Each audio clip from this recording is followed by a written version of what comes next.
Good morning friends, मैं ER Tiwari class में आपका स्वागत करता हूं। आज हम जिस टॉपिक को स्टार्ट करने वाले हैं वो टॉपिक है इंटीग्रल्स। ठीक है, बड़ा इंपॉर्टेंट टॉपिक है। इसे कैलकुलस वाले टॉपिक में लाते हैं।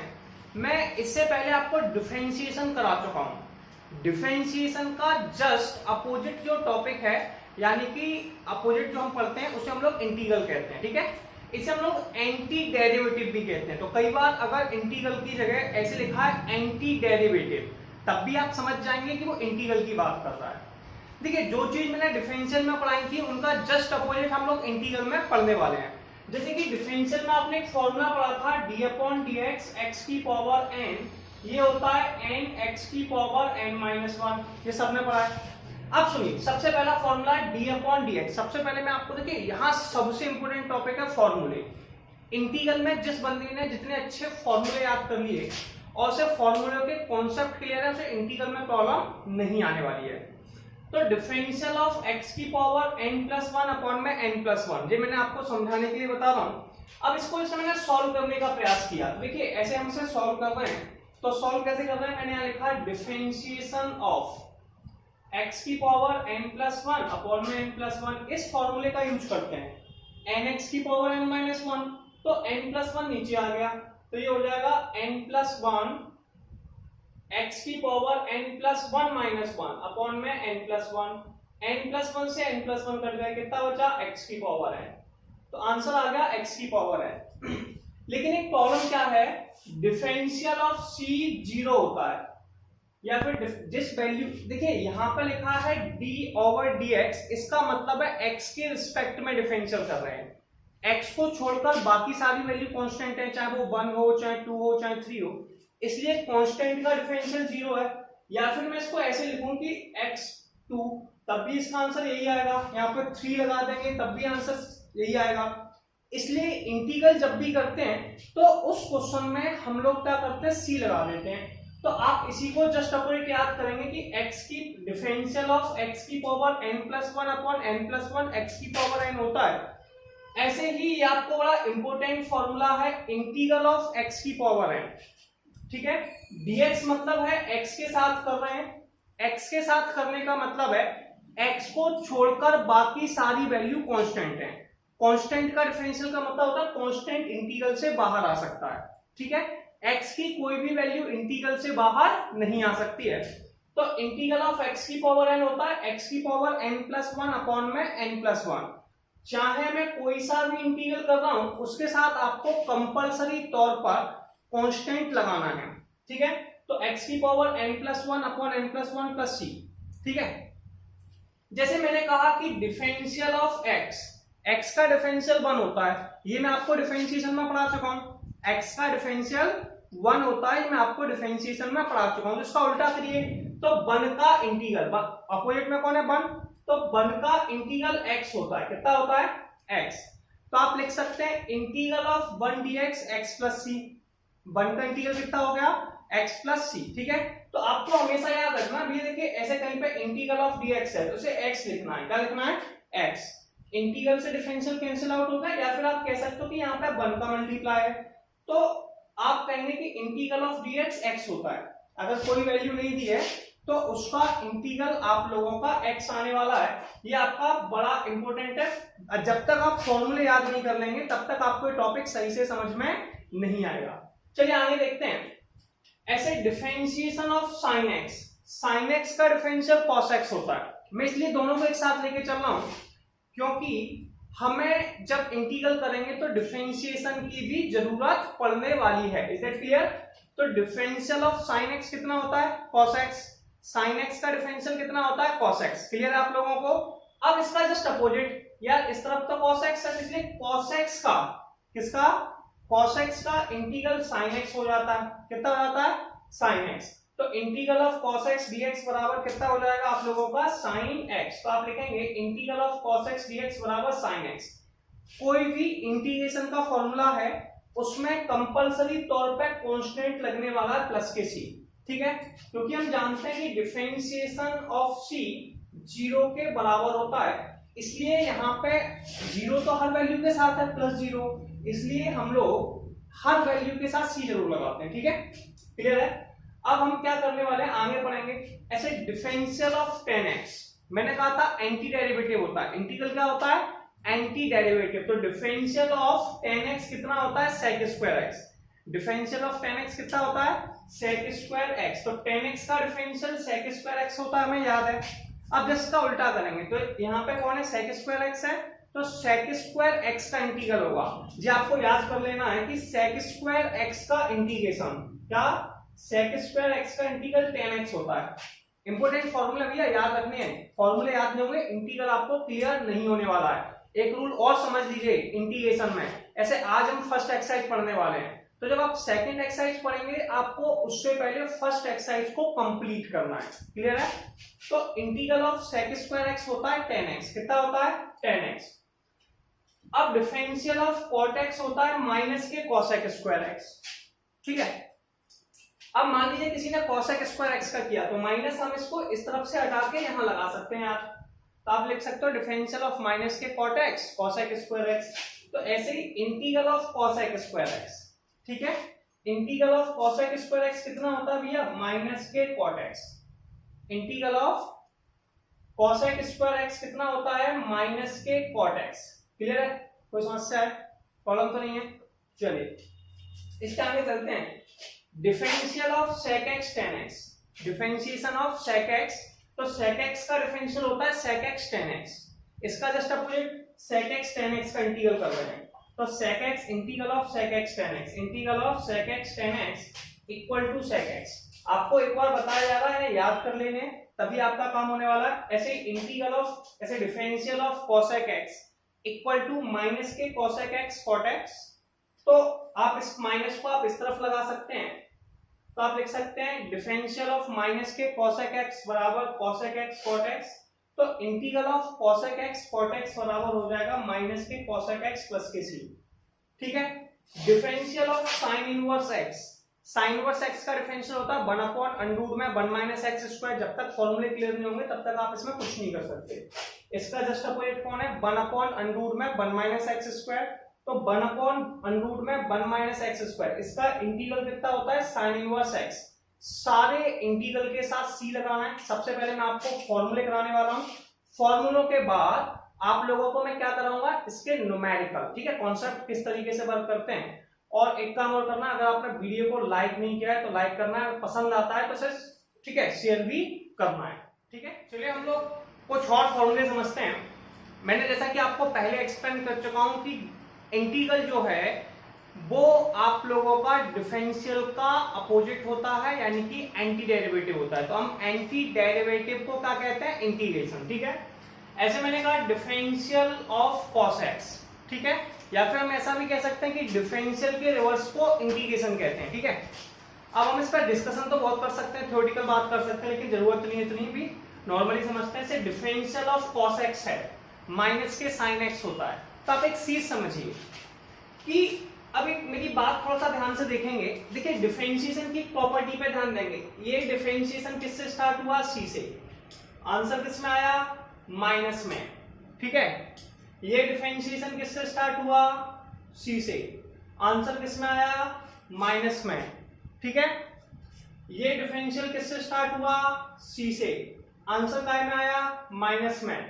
ये डिफरेंशियल काय से स्टार्ट हुआ, c से। आंसर किस में आया, माइनस में। अच्छा, इससे आपको कुछ समझ आ रहा है, मतलब आप डिफरेंशियल में कई लोगों को माइनस का कंफ्यूजन क्रिएट होता है। किसका कंफ्यूजन क्रिएट होता है, लेकिन अब नहीं होने वाला। आपको पता है कि भैया जो डिफरेंशिएशन c से स्टार्ट हो रहा है, किससे स्टार्ट हो रहा है, c से, उनका आंसर माइनस में आ रहा है, तो आपको प्रॉब्लम नहीं है। अब जैसे कि डिफरेंशियल, तो अब सुनिए sin x की बात करेंगे। अब देखिए तो sin x का आंसर किस में आएगा, cos में, माइनस के cos में, क्योंकि सुनिए मैंने अभी कहा था c के साथ का लगना है माइनस का साइन। किसका साइन लगना है, माइनस का साइन।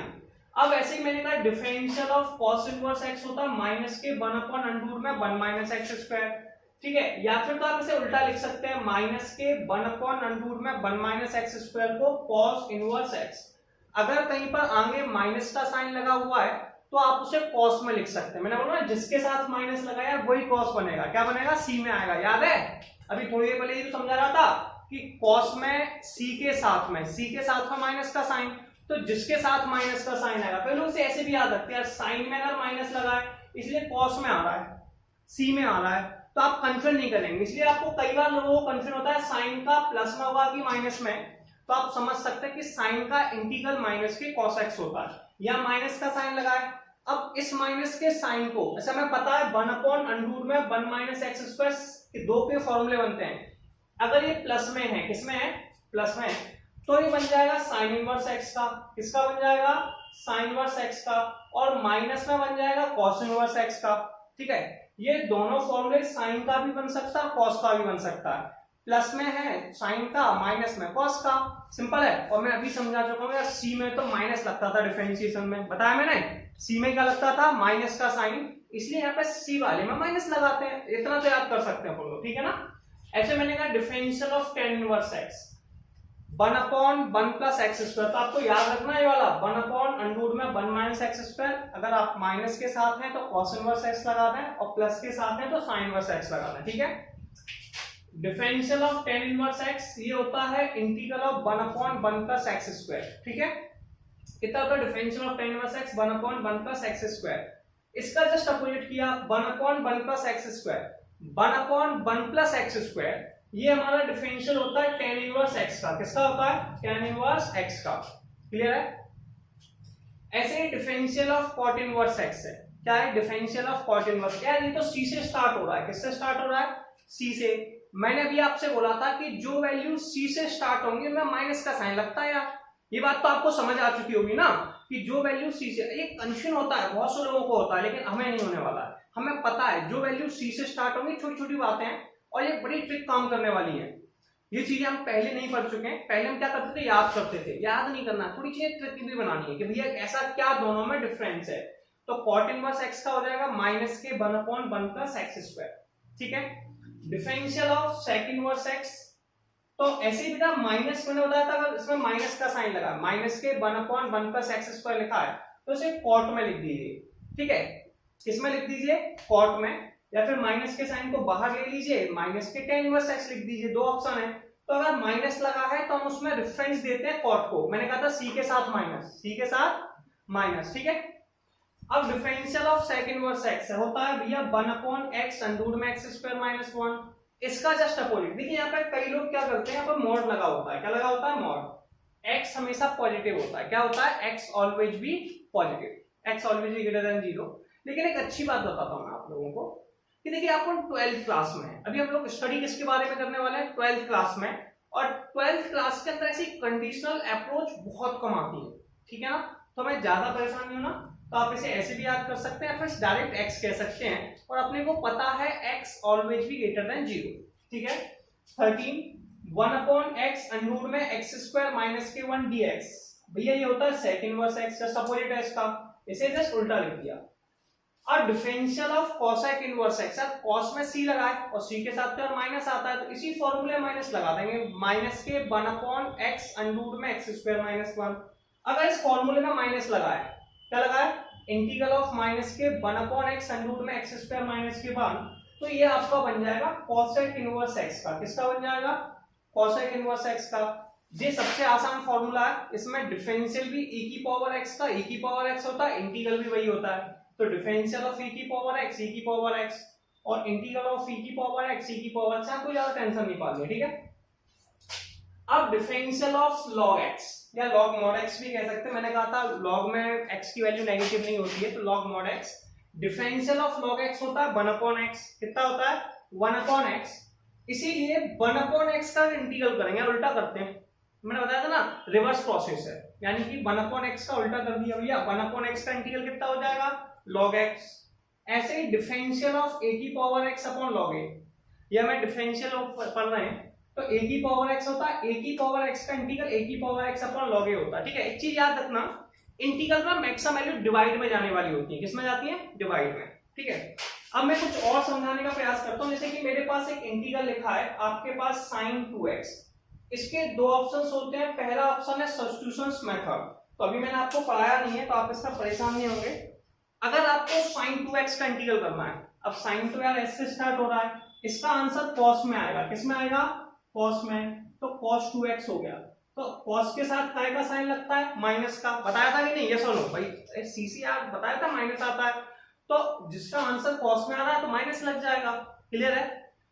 अब इसमें क्या करते हैं, फिर हमें इसका करना होता है। इससे पहले हम ऐसे क्या करते थे, जब थोड़े आगे में समझाऊंगा, 2x को t मान लेते हैं, फिर डेरिवेटिव करते हैं। आप ऐसा अभी नहीं करेंगे, इसे बाद में बात करेंगे।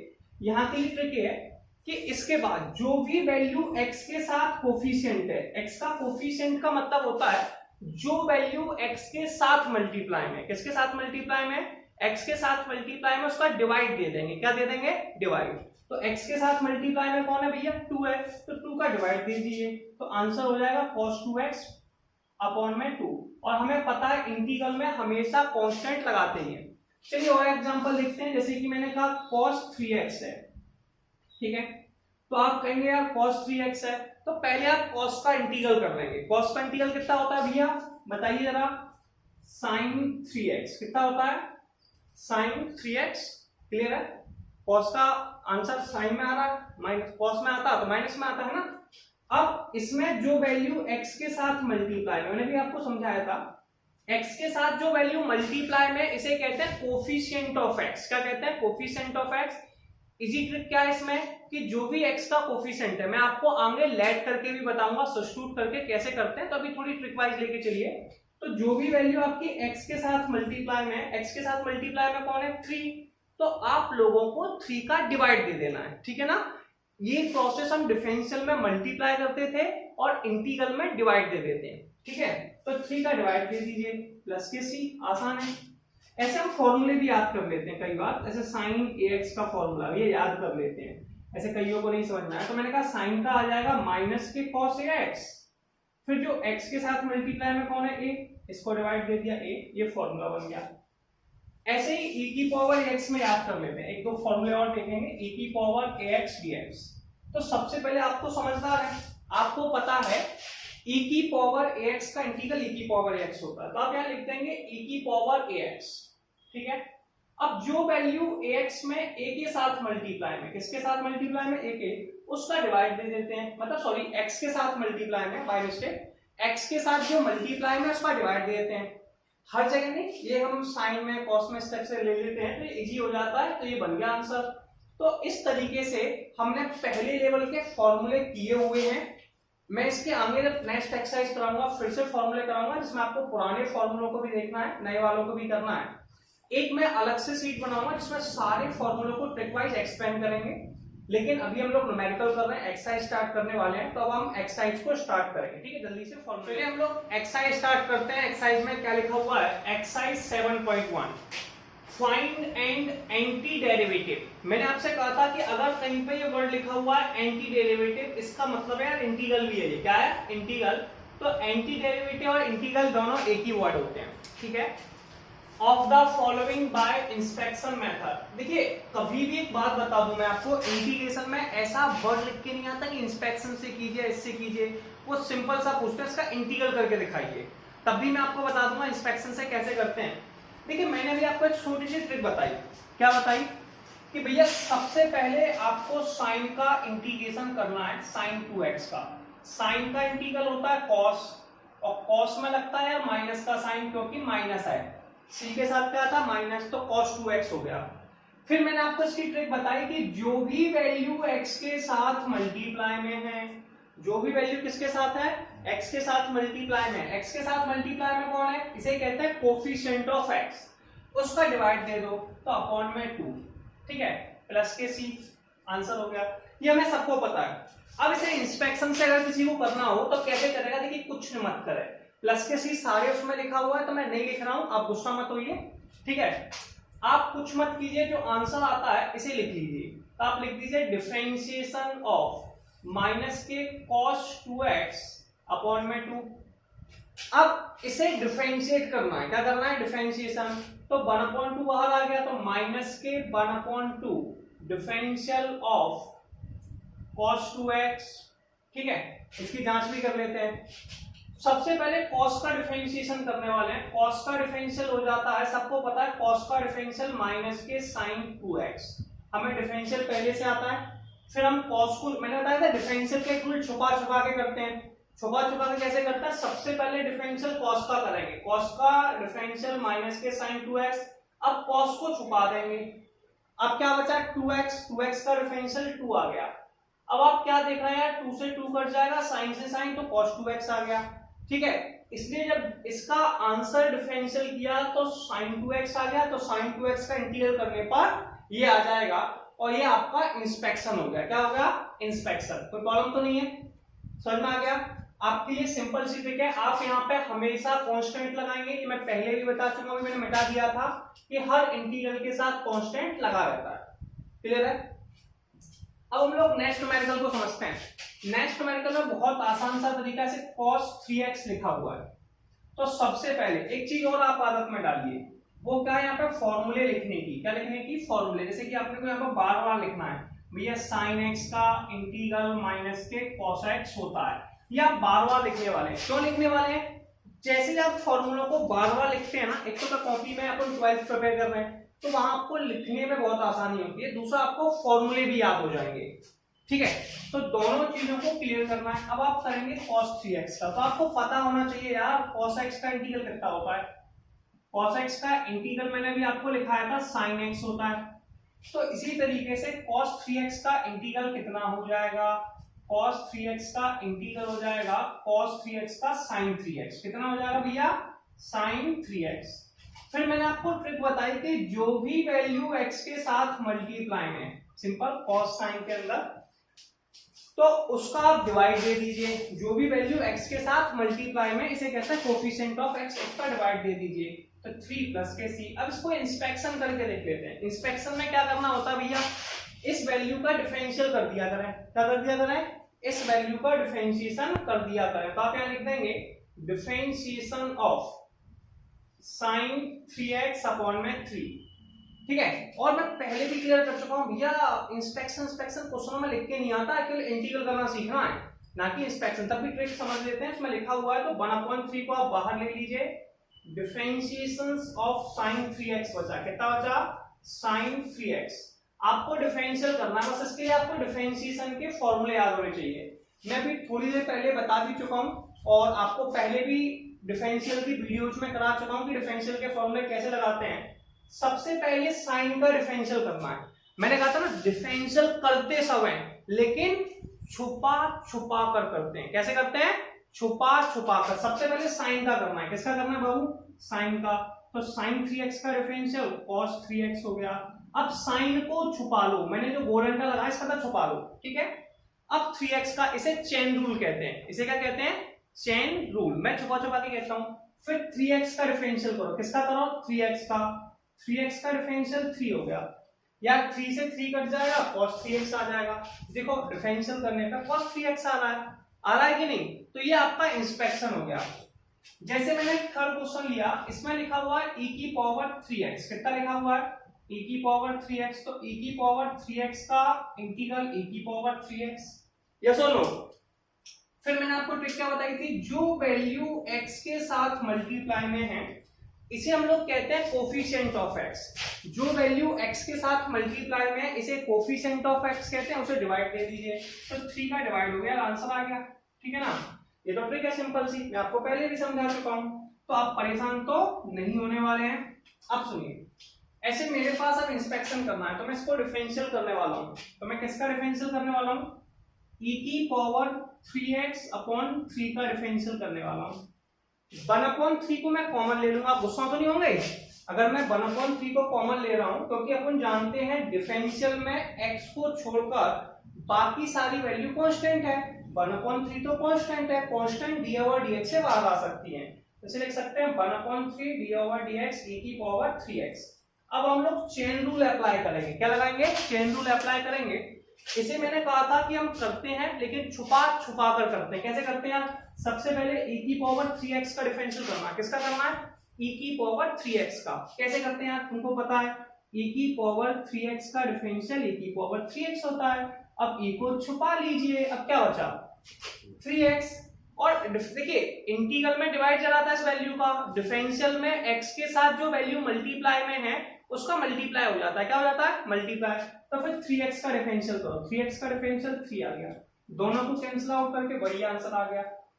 तो इस तरीके से आप इंस्पेक्शन मेथड को फॉलो कर सकते हैं। ठीक है, क्या आपको इन 3 क्वेश्चंस में प्रॉब्लम आई, समझ आ चुका होगा? अब मैं थोड़ा सा रफ करूंगा इसे। ठीक है, क्या आप इसको हम लोग यहाँ तक कर चुके हैं? अब आगे के न्यूमेरिकल करते हैं, इससे पहले मैं पुराने न्यूमेरिकल को रफ कर देता हूँ। ठीक है, अब सुनिए, अपना थर्ड न्यूमेरिकल क्या लिखा हुआ इसका बात करेंगे। ax प्लस b का होल क्यूब। ठीक है, इसकी 2 ट्रिक है, होल स्क्वायर है।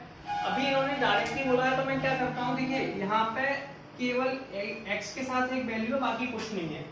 तो आप यहाँ पे सिंपल सा एक फॉर्मूला लगा दें, x की पावर n, ये होता है x की पावर n+1 अपॉन में n+1। ठीक है, तो ये हो जाएगा ax प्लस b की पावर 2+1 अपॉन में 2+1। ठीक है, और 2+1 आप सभी जानते हैं 3 होता है यार, कितना होता है 3, तो 3 अपॉन में 3। अब कई लोगों को प्रॉब्लम आ रही है, ये क्या हुआ? अब सुनिए, इसमें x के साथ वैल्यू मल्टीप्लाई में है केवल a, तो जो x b के साथ तो है नहीं है, या तो इसका होल स्क्वायर खोल के सॉल्व कर लो। ठीक है, या फिर इसको डायरेक्ट समझा रहे हैं कि डायरेक्ट कैसे करते हैं, तो जो भी x के साथ मल्टीप्लाई में उसका डिवाइड दे दो, तो ax प्लस b का होल क्यूब अपॉन 3 आ गया। अब हम इसके सेकंड पोर्शन पे चलते हैं। सेकंड पोर्शन क्या है इसको समझेंगे। तो सबसे पहले आप डिफरेंशिएशन के पास जाइए। डिफरेंशियल में लिखिए 1/3 ax प्लस b का होल क्यूब। इंस्पेक्शन से चल रहे थे। ठीक है, सबसे पहले हमें पता है डिफरेंशियल में फॉर्मूला कौन सा लगता है, d/dx x की पावर n, ये होता है nx की पावर n-1, ये सबको पता है। मैंने इसको 1/3 को बाहर ले लिया, तो 1/3 differentiation of ax plus b की होल पावर 3। सबसे पहले डिफरेंशिएशन पावर का करने वाले हैं। किसका करने वाले हैं? पावर का। पावर हमारे पास है ax प्लस b की होल पावर 3। इसे सॉल्व कैसे करते हैं पहले ये बात करेंगे। तो ये हो जाएगा 1/3, सबसे पहले डिफरेंशियल पावर का करेंगे तो हो जाएगा 3 ax प्लस b की पावर 3 माइनस के 1। ठीक है, और 3 माइनस के 1 2 होता है, कितना होता है 2। फिर पावर को छुपा दो, मैंने कहा था करते समय से चेन रूल कहते हैं या फिर छुपा छुपा के करते हैं। अब ax प्लस b का डिफरेंशियल किया, किसका किया? ax प्लस b का। अब ax प्लस b का डिफरेंशियल हमारा हो जाएगा a, कितना हो जाएगा a। तब क्या देखेंगे, a से a कट जाएगा, 3 से 3 कट जाएगा, तो आप इसको ऐसे लेके डिफरेंशियल में डायरेक्ट लिख सकते हैं, आंसर आपका वही आ जाएगा। क्लियर है? तो ये आपके पास नेक्स्ट क्वेश्चन का सॉल्यूशन हो गया। कोई ऑब्जेक्शन है किसी को? अब सुनिए, 5वें क्वेश्चन में लिखा हुआ है पहले दोनों को सेपरेट कर दीजिए। क्या कर दीजिए? सेपरेट। तो जैसे ही आप दोनों को सेपरेट करेंगे तो एक हो जाएगा sin 2x और एक हो जाएगा हम लोगों का sin 2x के साथ साथ क्या हो जाएगा वैल्यू हमारी माइनस के e की पावर 4 e की पावर 3x इंटू में dx। ठीक है, अब सबसे पहले हम इस पे चल रहे हैं तो इसे कैसे सॉल्व करेंगे इस पर बात करते हैं। ठीक है, तो sin 2x dx 4 e की पावर 3x dx सेपरेट कर दिया दोनों को। अब देखिए यार, इसमें जो इंटीग्रल है वो x के साथ हो रहा है, x को छोड़कर बाकी सारी वैल्यू कांस्टेंट है, तो 4 को आप बाहर ले सकते हैं। 4 को कहां ले सकते हैं? बाहर ले सकते हैं, तो 4 बाहर आ गया। अब मैंने आपको ट्रिक बताई थी यार, बड़ी आसान सी ट्रिक थी कि भैया साइन का इंटीग्रल करना है। साइन का इंटीग्रल होता है माइनस के cos 2x। ठीक है, साइन का इंटीग्रल कितना होता है? माइनस के cos 2x। इसमें 2 का डिवाइड दे दिया, अपॉन में 2 आ गया, फिर हमने 4, फिर करेंगे e की पावर 3x का, तो ये हो जाएगा e की पावर 3x। मैंने कहा था जो भी देखिए साइन का होता है माइनस के cos 2x लिख दिया। अब इसमें अपॉन में 2 है, कितना है? अपॉन में 2 कैसे आया? जो भी वैल्यू x के साथ मल्टीप्लाई में, इसे कहते हैं कोफिशिएंट ऑफ x, इंटीग्रल में उसका डिवाइड दे दीजिए, तो अपॉन में 2। साइन कॉस टेन सेक इनकी बात कर रहा हूं मैं, e की पावर में, मैं हर जगह नहीं बात कर रहा। ठीक है, मल्टीप्लिकेशन में है x के साथ। तो अब ऐसे e की पावर 3x है, तो e की पावर 3x, इसमें x के साथ मल्टीप्लाई में कौन है? 3, तो अपॉन 3 प्लस के c। अगर आपको इंस्पेक्ट करना है तो इसका डिफरेंशिएशन कर दीजिए, इंस्पेक्शन हो जाएगा। तो इस तरीके से क्वेश्चन नंबर 5 भी कंप्लीट हुआ। तो हम लोग आगे चल के नेक्स्ट क्वेश्चन करते हैं। नेक्स्ट न्यूमेरिकल क्या लिखा हुआ है देखिए।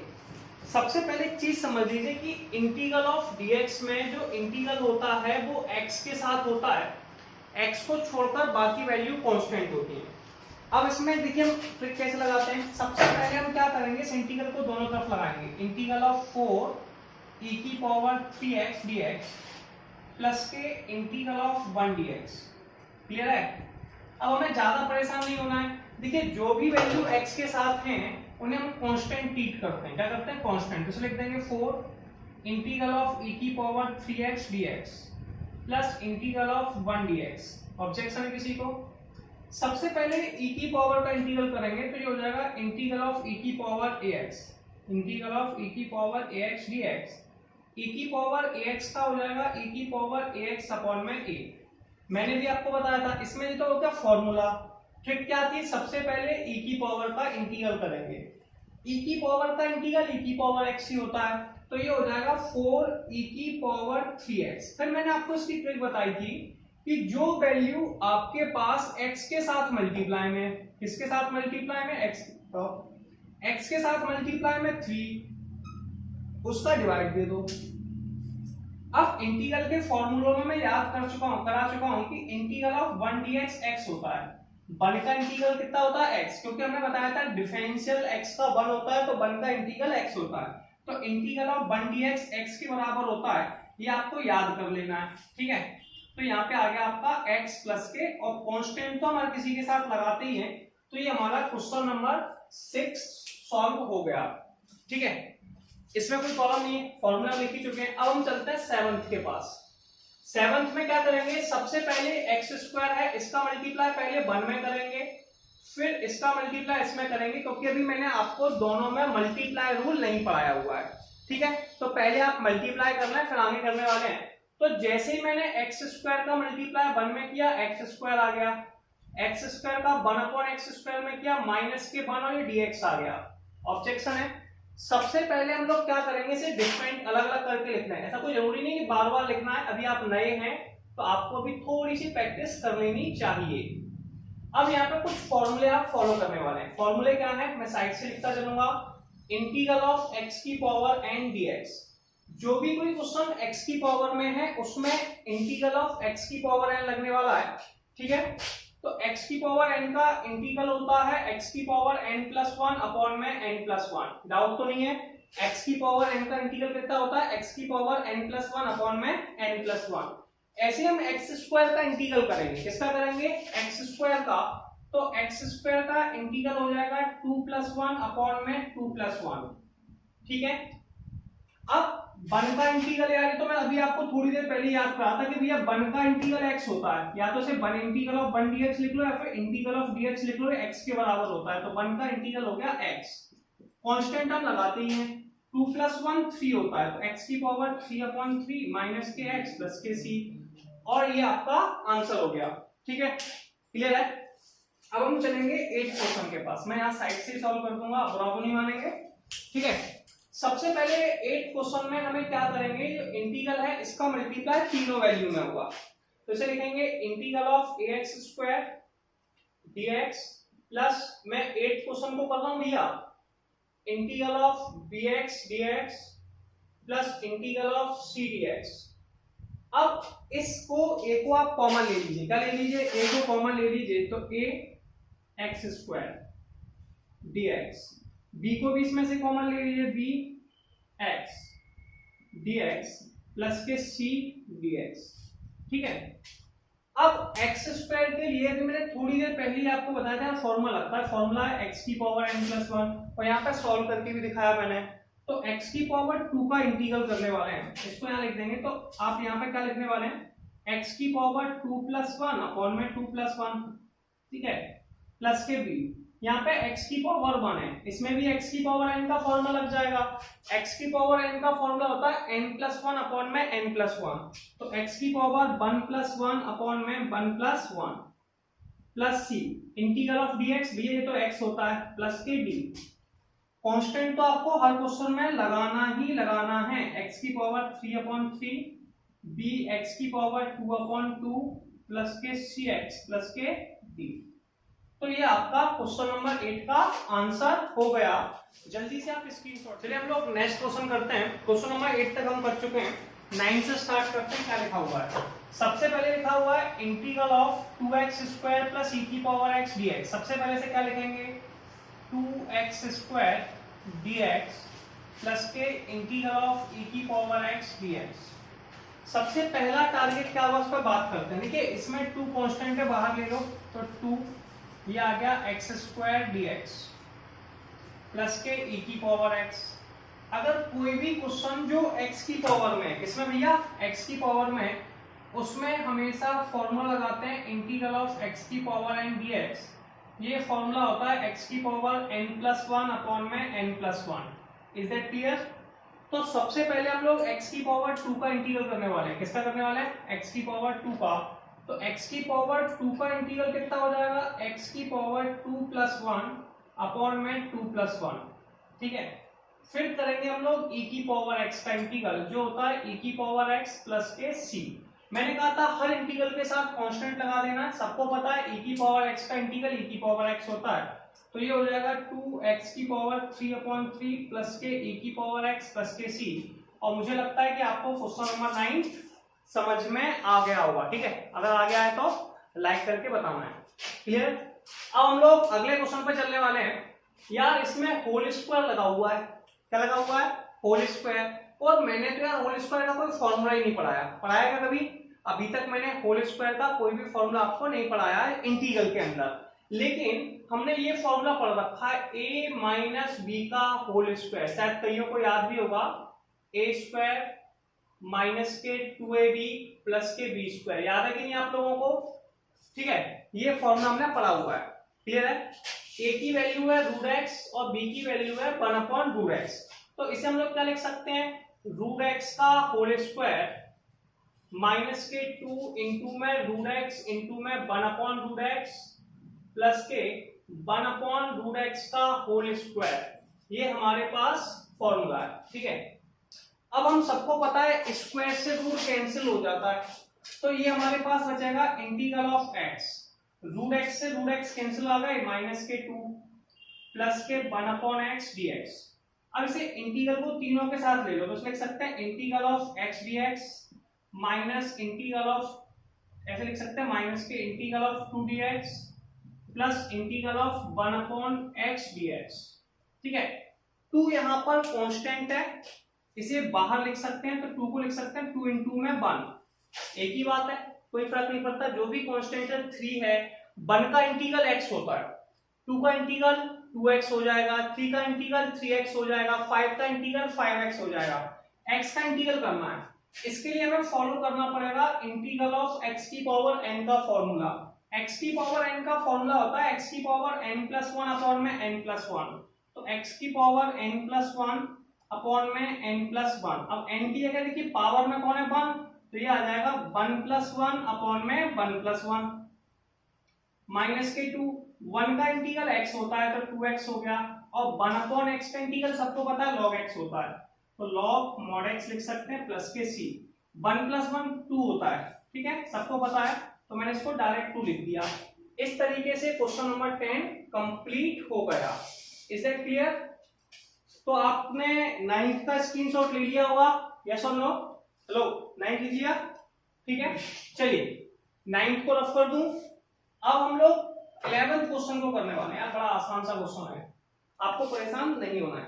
देखिए सबसे पहले मैं 11th क्वेश्चन को यहां से लेकर आ रहा हूं इस तरफ। ठीक है, सबसे पहले मैं क्या करूंगा, x² का डिवाइड सारी वैल्यू में देने वाला हूं, तो x³ upon x² minus plus के 5x² अपॉन में x² माइनस के 4 अपॉन में x² dx। अब हम इसे कैंसिल आउट करने का प्रयास करेंगे, कौन कौन सी वैल्यू कर सकती हैं। क्या x² से x³ कर सकती है? यस, तो ये x हो जाएगा। x² से x² कट गया, 5 बचा, 4 अपॉन में x²। अब इंटीग्रेशंस को सेपरेट कीजिए। ठीक है, सेपरेट कैसे करते हैं इसका बात करेंगे। तो सबसे पहले आप लिखेंगे integral of x dx plus integral of 5 dx minus integral of 4 upon में x²। अब सुनिए, थोड़ा सा इसको और लिख लेते हैं सिस्टमैटिक। x तो x ही रहेगा, तो x dx हो गया, 5 को बाहर ले लिया, इंटीग्रल ऑफ 1 dx बचा, 4 को बाहर ले लेते हैं, इंटीग्रल ऑफ, ये ऊपर चला गया, x की पावर माइनस के 2 dx। x का इंटीग्रल कितना हो जाएगा, x की पावर 1+1 अपॉन में 1+1 ठीक है, प्लस के 5, 1 का इंटीग्रल कितना हो जाता है, 1 का इंटीग्रल x होता है, माइनस के 4, x की पावर -2 का हो जाएगा माइनस के 2 + 1 अपॉन में माइनस के 2 + 1 प्लस के कांस्टेंट लगा देते हैं c मान लो, और यार 1 + 1 तो 2 होता है, तो x की power 2 upon 2 plus 5x minus के 4, x की पावर -1 अपॉन -1, इसे सॉल्व कर लेते हैं प्लस के c, थोड़ा सा आगे और सॉल्व कर लेते हैं, क्लियर है, x² upon 2 same to same है, प्लस के 5x माइनस माइनस प्लस के 4, x की पावर -1 प्लस के c, x की पावर -1 को 1/x भी कहते हैं, क्या कहते हैं, 1/x। एक चीज और बता दूं, ये इंटीग्रल का एक फॉर्मूला आप याद कर लेना, काफी काम आता रहता है कि 1/x² का इंटीग्रल माइनस के 1/x होता है, ठीक है। तो यहां तक ये हमारा क्वेश्चन नंबर 10 तक 11 तक कंप्लीट हो चुके हैं। स्क्रीनशॉट नेक्स्ट क्वेश्चन करते हैं कि उनमें क्या लिखा हुआ है, क्वेश्चन नंबर 12 देखते हैं। क्वेश्चन नंबर 12 में लिखा है x³ integral of x³ + 3x + 4 upon में √x dx। अब मैं इसे सॉल्व करने वाला हूं, तो मैं सबसे पहले लिखूंगा x³, इसका डिवाइड तीनों वैल्यू में दे दूंगा, सेपरेट कर दूंगा √x, ठीक है ना, क्योंकि हमने तीनों कंबाइंड में डिवाइड रूल कभी भी नहीं पढ़ा हुआ है, ये याद रखना, इंटीग्रल में हमने कभी डिवाइड रूल नहीं दिया है, मतलब उसका डिवाइड ऊपर वैल्यू में देना होता है, ठीक है, प्लस के 3x अपॉन में √x, क्लियर है, प्लस के 4 अपॉन में √x। एक बात मैं आपको क्लियर करा दूं, √x का मतलब होता है 1/2, 3 में से 1/2 गए, 5/2 बचे, यानी कि 2.5 बचे, ठीक है, 3 रुपए हैं, इसमें से आधा घटा दिया तो कितने बचे, 5/2। ये आपके लिए ट्रिक हो गई। अगर आपको ऐसे नहीं करना है तो आप इसे ऐसे कर सकते हैं, कैसे, x की पावर 3, x की पावर 1/2 प्लस के 3x, x की पावर 1/2 प्लस के 4 अपॉन में x की पावर 1/2 dx। वैसे हम समझदार हैं, 3 में से आधा डिवाइड यानी कि आधा कम कर रहे हैं, और 3 में से जब आधा कम हो जाता है तो कितना बचता है, 2.5, तो 2.5 को 5/2 कहते हैं। नहीं पता तो इसे ऊपर ले जाते हैं, ऊपर जैसे ही ले जाओगे तो माइनस का साइन में कन्वर्ट हो जाएगा, ये आपको प्रॉपर्टी सबको पता है, तो हो जाएगा x की पावर -3, x की पावर -1/2, 3x की पावर माइनस के 1/2 प्लस के 4x की पावर माइनस के 1/2 dx। अब अपने को पता है जब बेस सेम होता है तो पावर्स ऐड हो जाती हैं, जब बेस सेम होता है तो पावर्स ऐड हो जाती हैं, तो इसे लिखेंगे x की पावर 3 माइनस के 1/2 प्लस के 3x की पावर 1 माइनस के 1/2 प्लस के 4x की पावर माइनस के 1/2 dx। वैसे जरूरत नहीं है आपको, इसको एलसीएम लिया, 3 दूनी 6, 6 में से 1 गया 5, तो x की पावर 5/2, जो मैं आपको डायरेक्ट समझा रहा था, यहाँ पर भी 3 में से आधा गया 5/2 बचेगा, x में से आधा गया 1/2 बचेगा, ये माइनस का बचेगा, तो 1 माइनस के 1/2 ये आ गया 1/2, एलसीएम लेने पे दूध में कैल्शियम मैथ्स में एलसीएम, 4x की पावर -1/2। इसका जो मल्टीप्लाई है वो सारी वैल्यू में करना है, इसका जो मल्टीप्लाई है वो सारी वैल्यू में करना है, कैसे करते हैं यहाँ पर देखेंगे। चलिए, तो ये हो जाएगा इंटीग्रल ऑफ x की पावर 5/2 dx प्लस के 3 इंटीग्रल ऑफ x की power 1/2 dx plus 4 integral of x की पावर माइनस के 1/2 dx। मैंने कहा था कोई भी क्वेश्चन जो आपके पास x की पावर में है, किसकी पावर में, x की पावर में, उसमें फॉर्मूला लगाते हैं x की पावर n+1 अपॉन में n+1। डाउट है, कोई भी क्वेश्चन जो x की पावर में है उसमें फॉर्मूला लगाते हैं x की पावर n+1 अपॉन में n+1। ऐसे 5/2 है, इसमें फॉर्मूला क्या लगाएंगे, x की पावर 5/2 + 1 अपॉन में 5/2 + 1, ठीक है, ऐसे 3 लिख दिया। 1/2 है, इसमें भी लगा देंगे, तो x की पावर 1/2 + 1 अपॉन 1/2 + 1, 4 है, x की पावर माइनस के 1/2 + 1 अपॉन में माइनस के 1/2 + 1 प्लस के c। अब सुनिए, इसका एलसीएम लेना है, मैंने कहा था दूध में कैल्शियम मैथ्स में एलसीएम, एलसीएम आप सबको आता है, 2 साइड चला जाएगा, तो 2 + 5 7, तो 7/2 आ गया, तो x की पावर 7/2 अपॉन 7/2 प्लस के 3, x की पावर 3/2 अपॉन में 3/2 प्लस के 4, x की पावर 1/2 अपॉन में 1/2 प्लस के c। अपन क्या करने वाले हैं, जो अपॉन के अपॉन में होता है वो ऊपर चला जाता है, तो ये 2 कहां पे ऊपर चला जाएगा, तो ये हो जाएगा 2x की पावर 7/2/7। ये 3 से 3 कैंसिल आउट हो गया, 2 ऊपर चला गया, तो 2x की पावर 3/2, 4 ऊपर चला गया, x की पावर 1/2 प्लस के c। तो इस तरीके से क्वेश्चन नंबर 12 कंप्लीट। हम लोग नेक्स्ट क्वेश्चन देखते हैं, इसे रफ कर देते हैं। आपने स्क्रीनशॉट ले लिया होगा, तो क्वेश्चन नंबर हम लोग चलेंगे 13 के पास। तो 13 में क्या है यार, वो देखते हैं पहले यार। 13 में भी अपॉन में दिया हुआ है, डिवाइड में दे रखा है, और मैं बता चुका हूँ यार इंटीग्रल में डिवाइड का कोई फॉर्मूला ही नहीं बना। अब कोई ना कोई ट्रिक लगने वाली है।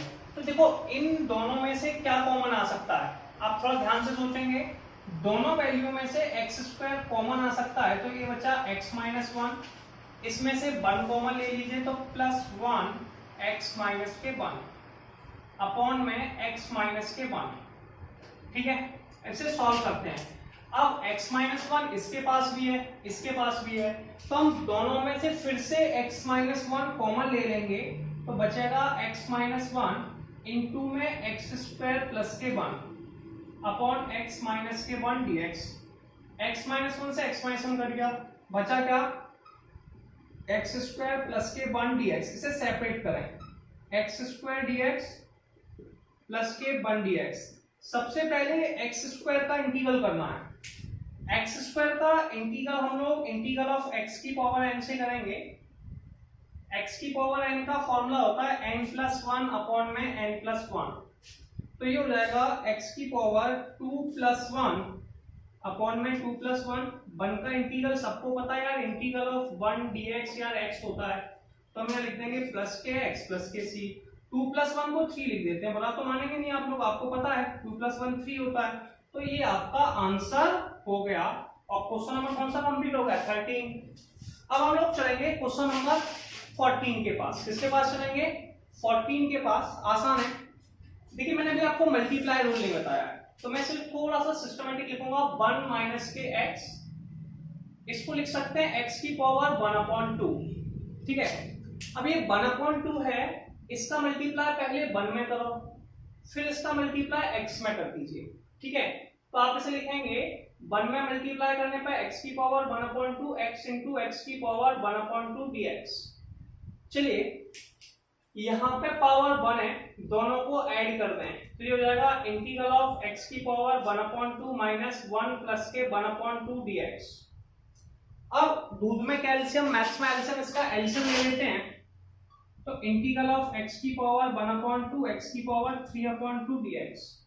अब ये 1/2 और 3/2 वाले केसेस में मैंने बताया था जो भी कोई x की पावर में है उसमें हमेशा x की पावर n का फॉर्मूला लगाते हैं।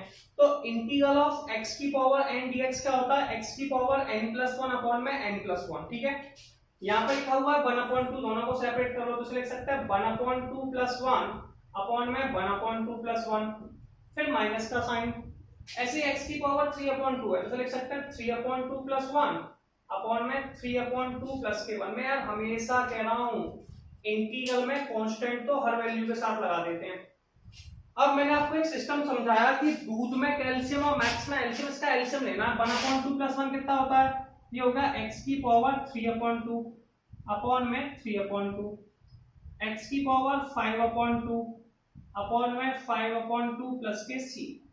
2 ऊपर चला गया, 2/3 x की पावर 3/2 माइनस के 2/5 x की पावर 5/2 प्लस के c। इस तरीके से हमारा क्वेश्चन नंबर 14 भी कंप्लीट। चलिए हम लोग आगे देखते हैं क्या लिखा हुआ है। क्वेश्चन नंबर 15 लिखा हुआ है अंडर में x ब्रैकेट में लिखा है integral of √x 3x² plus के 2x + 3 dx। ठीक है, सबसे पहले मैंने कहा था मल्टीप्लाई का रूल मैंने अभी आपको पढ़ाया नहीं है, इसलिए आप √x का सब में मल्टीप्लाई कर दीजिए। सबसे पहली स्टेप ये है, √x को x की पावर 1/2 कहते हैं। क्या कहते हैं, √x को x की पावर 1/2 कहते हैं। तो ये 1/2 हो गया, हमें इसमें कोई कंफ्यूजन नहीं है। अब हम एक सिंपल सी स्टेप फॉलो करने वाले हैं। क्या, जो x की पावर 1/2 है इसका मल्टीप्लाई 3x² में, 2x में और 3 में सब में मल्टीप्लाई करने वाले हैं। ठीक है, सब में मल्टीप्लाई किया, जैसे ही सारी वैल्यू में मल्टीप्लाई किया 3x² x की पावर 1/2 2x x की पावर 1/2 प्लस के 3 x की power 1/2 dx। Is that clear? कोई समस्या है? अब मेरी बात सुन लीजिए, एक्स स्क्वायर एक्स की पावर 1/2 दोनों को बेस सेम है, अगर बेस सेम होता है तो पावर्स ऐड हो जाती हैं, ठीक है ना, दोनों को पावर्स को जोड़ देंगे। तो जैसे ही दोनों पावर्स को ऐड किया 3x² प्लस 1/2, ठीक है, प्लस के 2x की पावर 1 प्लस 1/2 प्लस के 3x की पावर 1/2। हमने पढ़ा है दूध में कैल्शियम, मैथ्स में एल्शियम, बिल्कुल स्लो स्लो करते चलेंगे। तो ये हो जाएगा 3x की पावर 2 दूनी 4 1 5 5/2 प्लस के 7x की पावर 3/2 प्लस के 3x की पावर 1/2 dx। इन्हें सेपरेट कर लीजिए, क्या कर लीजिए, सेपरेट, अलग अलग करके लिखिए। 3x की power 5/2 dx plus integral of 7x की पावर 3/2 dx, ठीक है, प्लस के 3x की पावर 1/2 dx। ये 3 है, 7 है, ये 3 है, ये सारे कांस्टेंट हैं, इन्हें बाहर ले सकते हैं। क्या ले सकते हैं? बाहर। एक थोड़ी सी मिस्टेक है, यहाँ पे 2 लिखा था, बाय मिस्टेक 7 लिखते हैं, ठीक है, तो ये मिस्टेक हो गई है, यहाँ पे 2 आ जाएगा, ठीक है। अब 3 कॉमन ले लीजिए, यार यहीं पे ले लो 3 कॉमन, 3 बाहर आ गया, ऐसे 2 इसमें से यहाँ बाहर आ गया और 3 इसमें से भी बाहर आ गया। जो भी कोई क्वेश्चन x की पावर में है उनमें हमेशा x की पावर n का फॉर्मूला लगाते हैं, तो यहाँ लग जाएगा इंटीग्रल ऑफ x की पावर n dx। x की पावर n का फॉर्मूला होता है n+1 अपॉन में n+1। x की पावर n का सिंपल सा फॉर्मूला होता है n+1 अपॉन में n+1। Is that clear?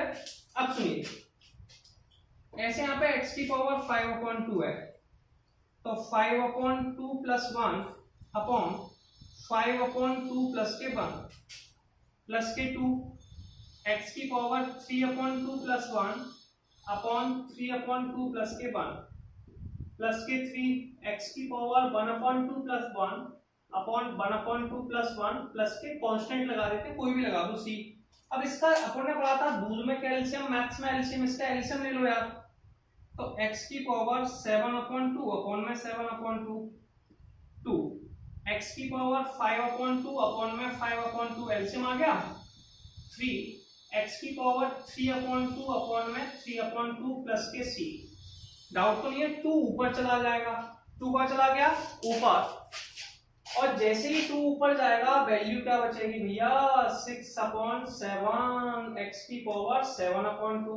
ये 2 भी ऊपर चला गया, अपॉन का अपॉन ऊपर, तो 4/7 x की पावर 5/2, ठीक है, सॉरी बाय मिस्टेक 4/5 है, ठीक है। इसके बाद है ये 2, 3 से 3 कैंसिल आउट हो गया, 2 ऊपर चला गया, तो प्लस के 2 x की पावर 3/2 प्लस के c। क्लियर है? ये आपका क्वेश्चन नंबर 15 हो गया। 16 करते हैं, डायरेक्ट कर लेते हैं। क्वेश्चन नंबर 16 को मैं डायरेक्ट नीचे लेके कर रहा हूं, पहले मैं तीनों को सेपरेट कर दूंगा। तो मैं क्वेश्चन नंबर 16 में लिखूंगा integral of 2x dx minus integral of 3 cos x dx plus integral of e की पावर x dx। क्लियर है? सबसे पहले इसमें से 2 को कॉमन ले लीजिए, तो ये बचा 2x, नहीं मैं डायरेक्ट ले लेता हूं, ठीक है, परेशान मत होइए, 2 बार लीजिए। इसमें से 3 कॉमन ले लीजिए, 3 बार आ गया। अब सुनिए x का इंटीग्रल कितना होता है, x²/2। मैंने बताया था इसमें लगाते हैं फॉर्मूला, x की पावर n का जो होता है n+1/n+1। अब हम सबको पता है cos x का इंटीग्रल कितना होता है, cos x का इंटीग्रल sin x होता है, ये आपको याद कर लेना है, फॉर्मूला मैंने लिख दिया, तो माइनस के 3 sin x, e की पावर x का e की पावर x साथ में कांस्टेंट लगा दें, 2 से 2 को काट सकते हैं, तो ये हो जाएगा x² माइनस के 3 sin x प्लस के e की पावर x प्लस के c। कांस्टेंट कुछ भी लिख सकते हैं। क्वेश्चन नंबर 16 का आंसर हो गया, ठीक है, और ये क्वेश्चन नंबर 16 कंप्लीट हो गया। अब हम लोग क्वेश्चन नंबर 17 करेंगे, देखेंगे क्या लिखा हुआ है। क्वेश्चन नंबर 17 में लिखा है इंटीग्रल ऑफ 2x² माइनस के 3 sin x प्लस के 5√x dx। सबसे पहले क्या करना है, सेपरेट कर लीजिए, एक साथ तो है नहीं, अलग अलग लिख लीजिए। तो आप इसे लिख लेंगे integral of 2x² dx minus integral of 3 sine x dx plus integral of 5 root x dx। मैंने कहा था x को छोड़कर बाकी वैल्यू कांस्टेंट है, तो x के अलावा बाकी वैल्यू को बाहर ले सकते हैं, इसे थोड़ा प्यार से लिख सकते हैं integral of x square dx, ठीक है, -3 integral of sine x dx plus 5 integral of root x, root को लिख सकते हैं x की पावर 1/2 dx। क्लियर है? अब मुझे थोड़े से फॉर्मूले याद होने चाहिए, वैसे मुझे याद है, तो आप लोग क्या करेंगे, उन्हें साइड से लिखते चलेंगे याद होने के बाद भी। तो इंटीग्रल ऑफ x की पावर n बराबर होता है x की पावर n+1 अपॉन में n+1। ऐसे ही integral of sine x equal to होता है हमारा माइनस के cos x। मैं फॉर्मूले बार बार इसलिए लिखता हूं जिससे आपको याद करने में प्रॉब्लम नहीं आए, ठीक है ना। अब x की पावर 2 है यार, तो इसको लिख देंगे 2x की पावर 2+1 अपॉन में 2+1 -3 साइन x का इंटीग्रल होता है माइनस के cos x, ठीक है, प्लस के 5 x की पावर 1/2+1 अपॉन 1/2+1। डाउट है? तो x की पावर 3/3 आ गया, कितना आ गया, ये वैल्यू आ गई आपके पास 2 x की पावर 3 अपॉन में 3 minus minus plus 3 cos x plus के 5 x की पावर 3/2 अपॉन में 3/2। मैं हमेशा कहता हूं ये के साथ कांस्टेंट लगा दिया करो पूरी की, ये तो ये आ गया 2/3x³ प्लस के 3 cos x, ये नीचे वाला ऊपर चला जाएगा तो 10/3 x की पावर 3/2 प्लस के c। ये क्वेश्चन नंबर 17 कंप्लीट हो गया। 17 के बाद हमें 18 करना है, कौन सा करना है 18। तो मैं थोड़ा सा ब्लॉक की जगह छोड़ता हूं, यहां से क्वेश्चन नंबर 18 को मैंने नोट कर लिया, ठीक है। अब क्वेश्चन नंबर 18 में यार मल्टीप्लाई तो है ही नहीं है, और जो फॉर्मूले भी बने हैं ना वो sec स्क्वायर x में है, sec x tan x में है, इसलिए sec x का मल्टीप्लाई इस sec में और tan में दोनों में कर देना है। तो सबसे पहले sec का मल्टीप्लाई sec में किया तो ये हो जाएगा sec स्क्वायर x प्लस, फिर sec का मल्टीप्लाई tan में किया तो ये हो जाएगा sec x tan x into में dx, ठीक है। आप चाहें तो इसे सेपरेट कर सकते हैं या फिर डायरेक्ट याद कर सकते हैं। अब देखिए मैंने फॉर्मूले आपने याद किए हुए हैं, मैं साइड से लिख देता हूं। sec स्क्वायर x का इंटीग्रल होता है tan x, ये सबको याद है यार, ठीक है। और दूसरा फॉर्मूला होता है integral of sec x tan x। sec x tan x का जो इंटीग्रल होता है, sec x tan x का इंटीग्रल कितना होता है याद है, sec x होता है। तो आपको ये फॉर्मूले याद है, नहीं है तो आप याद कर लीजिए। इंटीग्रल में अगर फॉर्मूले याद नहीं होंगे तो आपका काम नहीं चलने वाला है। तो सबसे पहले sec स्क्वायर x का इंटीग्रल करेंगे तो ये हो जाएगा tan x, फिर sec x tan x का करेंगे तो ये हो जाएगा sec x और प्लस के c। ये आपका क्वेश्चन नंबर 18 का आंसर आ गया, ये हो गया क्वेश्चन नंबर 18। आगे चलिए हम लोग अब नेक्स्ट क्वेश्चन देखेंगे कि नेक्स्ट क्वेश्चन क्या लिखा हुआ है। 19 क्वेश्चन में लिखा है integral of sec square x upon में cos स्क्वायर x dx। अब मैंने आपसे कहा था कि डिवाइड में कोई फॉर्मूला नहीं बना हुआ है, तो आप यहाँ पे कुछ फॉर्मूले यूज करने वाले हैं।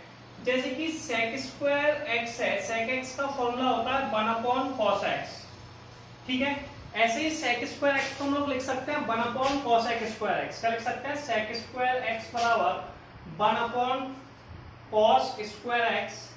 ऐसे ही cosec x बराबर होता है 1/sin x, तो cosec स्क्वायर x को लिख सकते हैं हम लोग, ठीक है। इसे कई लोग कोसिकेंट भी कहते हैं, कोई प्रॉब्लम नहीं है, ठीक है। sec को सीकेंट और cosec को कोसिकेंट, क्लियर है। तो सबसे पहले हमें ये फॉर्मूले फॉलो करते हैं। तो देखिए सबसे पहले हमने sec को लिखा, sec हो गया 1/cos स्क्वायर x, फिर cosec अपॉन में तो 1/1 ऊपर चला जाएगा तो ये हो जाएगा sin स्क्वायर x dx। ये बचा sin अपॉन cos, तो ये आ गया sin स्क्वायर x अपॉन में cos स्क्वायर x, ठीक है। अगर आपको ऐसे नहीं करना तो डिवाइड रूल से भी कर सकते हैं। डिवाइड रूल कैसे होता है वो भी बता देता हूं आपको, देखिए एक मिनट। ऐसे sec को लिखते हैं 1/cos स्क्वायर x, cosec को लिखते हैं 1/sin स्क्वायर x। हम सभी जानते हैं फर्स्ट और फोर्थ वैल्यू का मल्टीप्लाई होता है, किसका, फर्स्ट का और फोर्थ का, यानी कि 1 का मल्टीप्लाई साइन स्क्वायर में होगा सेकंड और थर्ड वैल्यू को मल्टीप्लाई था cos का 1 में करेंगे तो ये हो गया आपका मल्टीप्लिकेशन। साइन अपॉन कॉस 10 होता है, सबको पता है साइन एक्स अपॉन में cos x equal to 10x होता है। साइन अपॉन में cos x equal to 10x, ये बात सब जानते हैं। तो sine square upon cos square x equal to 10 square x होता है, ठीक है। अब हम सब जानते हैं 1 प्लस के 10 स्क्वायर एक्स, 1 प्लस के 10 स्क्वायर एक्स बराबर सेक स्क्वायर एक्स। क्या है, इंटीग्रल में 10 स्क्वायर एक्स का इंटीग्रल नहीं है, लेकिन हमने sec स्क्वायर एक्स का इंटीग्रल पढ़ रखा और हमें याद भी है। Integral of sec square x बराबर होता है 10x, 10x का इंटीग्रल sec स्क्वायर एक्स होता है। इसलिए हम 10 स्क्वायर एक्स को sec स्क्वायर में कन्वर्ट कर लेते हैं, इसलिए 1 को दूसरी तरफ ले जाते हैं। तो हमें ये फॉर्मूला याद रखना है, जब भी कभी 10 स्क्वायर आएगा तो आप उसे लिख देंगे sec स्क्वायर एक्स माइनस के 1। क्या लिख देंगे, sec स्क्वायर एक्स माइनस के 1। तो इस 10 स्क्वायर एक्स को क्या लिख देंगे आप, sec स्क्वायर एक्स माइनस के 1 dx। sec स्क्वायर एक्स का इंटीग्रल अभी मैंने बताया था 10x होता है, कितना होता है 10x। और 1 का इंटीग्रल तो यार मैं कई बार याद करा चुका हूं, 1 का इंटीग्रल x होता है, सबके साथ कांस्टेंट लगाते हैं, ठीक है। इस तरीके से ये क्वेश्चन नंबर कौन सा हमारा 19 हो गया। क्वेश्चन नंबर 20 करना है। तो मैं छोटे छोटे फॉर्मूले हैं, ये छोटे फॉर्मूले रफ करने वाला हूं, ठीक है। आपको इनमें कोई डाउट तो होगा नहीं, आप स्क्रीनशॉट भी ले चुके हैं। अब मेरी बात सुनिए, अब इसमें भी डिवाइड है यार, डिवाइड में तो फॉर्मूले है ही नहीं, तो आप इसको थोड़ा सा सेपरेट करके लिखेंगे 2 अपॉन में cos स्क्वायर एक्स, ठीक है, माइनस के 3 साइन अपॉन में cos स्क्वायर एक्स, सेपरेट करके लिख दिया। अब सुनिए 1 अपॉन cos कितना होता है sec स्क्वायर एक्स, कितना होता है sec स्क्वायर एक्स, तो आप लिख सकते हैं 2 sec स्क्वायर एक्स। तो हमने इसे लिख दिया 2 sec स्क्वायर माइनस, अब हम इसे लिखेंगे 3, इसे स्क्वायर को लिख सकते हैं cos x इंटू में cos x, ठीक है। तो पहला हो गया sine upon cos, sine upon cos होता है 10x, एक हो गया 1 अपॉन cos, ये हो गया sec x dx। अब इनको सेपरेट करके लिख दो। सेपरेट कैसे करते हैं आपको पता ही है, 2 sec square x dx minus के 3 10x sec x dx। जरूरत नहीं है लेकिन 12th में कर लेते हैं, कोई प्रॉब्लम नहीं है। हमें पहले से फॉर्मूले याद है, ये कांस्टेंट टर्म में बाहर आ जाएंगे, 2 बाहर आ गया, नेक्स्ट स्टेप में 3 बार ले लिया। sec स्क्वायर एक्स किसका इंटीग्रल होता है, तो आपको फॉर्मूले याद होने चाहिए। Integral of sec square x होता है भैया 10x का, किसका होता है 10x का।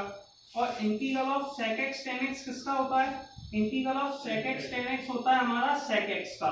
ये इंटीग्रल के फॉर्मूले हैं, याद होने चाहिए, ठीक है। तो ये हो गया 10x का और ये हो गया आपका sec x का, और हर वैल्यू के साथ कांस्टेंट तो लगाते ही हैं, तो कांस्टेंट लगा दिया। अब हम लोग इसके लास्ट क्वेश्चन देखेंगे, ये ऑब्जेक्टिव क्वेश्चन है, बिना ऑब्जेक्टिव के भी हम डायरेक्ट सॉल्व कर सकते थे।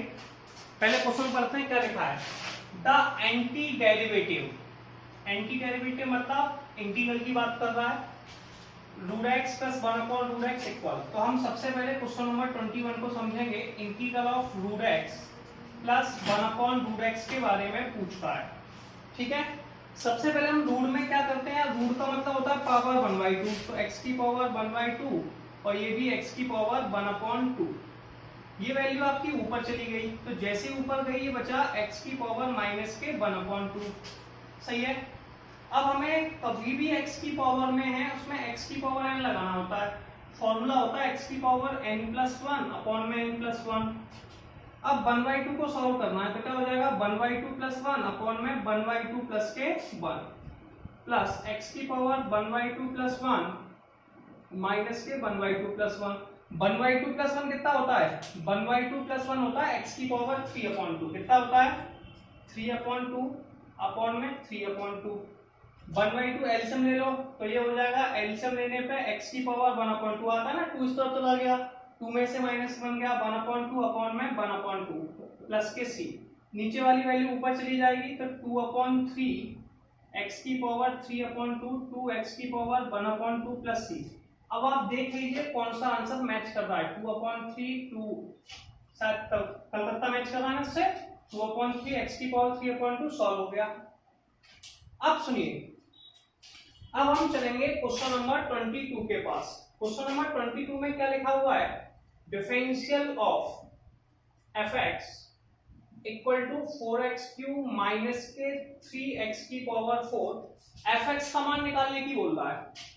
तो इसमें से डिफरेंशियल हटाना पड़ेगा, और डिफरेंशियल किससे हटता है, इंटीग्रल करने पर। तो दोनों का इंटीग्रल ले लीजिए, d/dx fx, ठीक है, इंटीग्रल ऑफ 4x³ माइनस के 3x की पावर 4 dx। इससे मुझे कोई मतलब नहीं, कैंसिल हो जाएगा fx।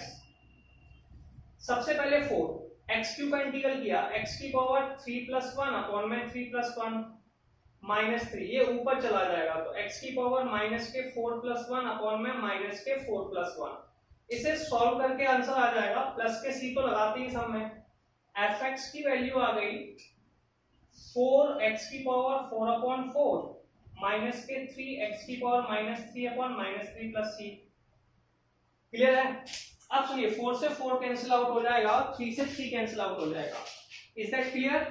गलत तो नहीं किया हुआ है? यस और नो? पक्का? चलिए, बिल्कुल सही कर रहे हैं, किसी क्वेश्चन में कोई प्रॉब्लम तो नहीं है? ठीक है, अब हम इसे सॉल्व करेंगे आगे।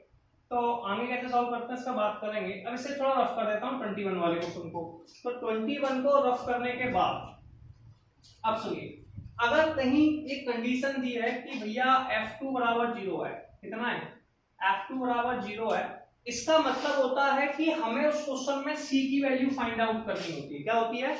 कभी कोई ऐसी कंडीशन दी हुई है, इसका मतलब है c की वैल्यू। तो 4 से हम 4 काट देंगे, 3 से 3 काट देंगे, तो हमारे पास fx का मान लिख लेते हैं। कितना आ गया? fx का मान आ गया x की पावर 4 प्लस x की पावर -3 + c। -3 को लिख सकते हैं 1/x³। क्वेश्चन में अगर ये कंडीशन दी है f2 = 0, मतलब c की वैल्यू फाइंड आउट करना है। देखिए यहाँ पे x की जगह कितना लिखा हुआ है, ध्यान से देखिए, यहाँ पे fx है, यहाँ पे f2 है। इसका मतलब है कि इस क्वेश्चन में आप लोगों को x की जगह 2 लिखना है। क्या लिखना है? x की जगह 2। तो आप पुट कर देंगे x = 2। जैसे 2 लिखा, f2 2 की पावर 4 प्लस 1/2 की पावर 3 प्लस के c। अब क्वेश्चन में क्या दिया है? f2 का मान कितना है? 0, यानी कि इसका मान कितना हो गया? 0। 2 की पावर 4 16/8 प्लस के c। इसका एलसीएम ले लीजिए, तो ये हो जाएगा 16 × में 8 प्लस के 1/8 प्लस के c। 16 का 8 में मल्टीप्लाई किया 128, 128 + 1 129। तो ये आ गया आपके पास 0 = 129/8 प्लस के c। इसको इस साइड ले गए तो 129/8, ये c का मान आ गया। किसका आ गया? c का। अब थोड़ा सा ध्यान देंगे, ये fx की वैल्यू है। किसकी वैल्यू है? fx की। इसमें c की वैल्यू कितनी है? -129/8। तो ये आपका आंसर हो गया। इसे मैच करना है, किससे करना है? x की पावर 4, ठीक है, 1/x की पावर 4, x की पावर 4 1/x³ माइनस के 129। तो ऑप्शन नंबर ए इसका आंसर हो गया। और ये हमारी एक्सरसाइज कंप्लीट होती है। हम लोग नेक्स्ट वीडियो में मिलेंगे नेक्स्ट एक्सरसाइज के साथ, ठीक है।